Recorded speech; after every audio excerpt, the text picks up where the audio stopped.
Iran ಮೇಲೆ America ವಾಯುಪಡೆಯಿಂದ ದಾಳಿ. ಬುಷೆಹರ್ನಲ್ಲಿರುವಂತಹ uranium ಪುಷ್ಟೀಕರಣದ ಮೇಲೆ ಅಟ್ಯಾಕ್ ಮಾಡಿದೆ ಅನ್ನೋದು ಗೊತ್ತಾಗ್ತಾ ಇದೆ.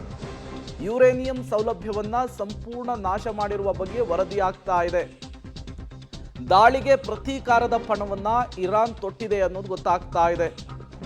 ಇಸ್ರೇಲ್, ಗಲ್ಫ್ ರಾಷ್ಟ್ರಗಳ ವಿದ್ಯುತ್ ಘಟಕಗಳ ಮೇಲೆ ಇರಾನ್ ದಾಳಿಗೆ ಪ್ಲಾನ್ ಅನ್ನ ಮಾಡ್ಕೊಂಡಿದೆಯಂತೆ. ಯುರೇನಿಯಂ ಎನ್ರಿಚ್ಮೆಂಟ್ ಏನಿದೆ ಅದನ್ನ ಸಂಪೂರ್ಣವಾಗಿ ನಾಶ ಮಾಡಬೇಕು ಅನ್ನೋದು ಅಮೆರಿಕ ಮತ್ತು ಇಸ್ರೇಲ್ನ ಗುರಿಯಾಗಿತ್ತು. ಕಾರಣ ಪರಮಾಣು ರಾಷ್ಟ್ರವಾಗಿ ಇರಾನ್ ಹೊರಹೊಮ್ಮಡ್ದು ಅನ್ನುವಂತಹ ಕಾರಣಕ್ಕೆ ಅಮೆರಿಕ ಮತ್ತು ಇಸ್ರೇಲ್ ದಾಳಿ ಮಾಡುವಂತಹ ಕಾರಣಗಳಲ್ಲಿ ಇದು ಕೂಡ ಒಂದಾಗಿತ್ತು. ಒಂದು ಕಡೆ ಪರಮಾಣು ವಿಜ್ಞಾನಿಗಳನ್ನ ಹತ್ಯೆ ಮಾಡ್ತಾ ಬಂದ್ರು, ಮತ್ತೊಂದು ಕಡೆ ಫ್ರಂಟ್ ಲೈನ್ ಲೀಡರ್ಸ್ಗಳನ್ನ ಹತ್ಯೆ ಮಾಡಿದ್ರು.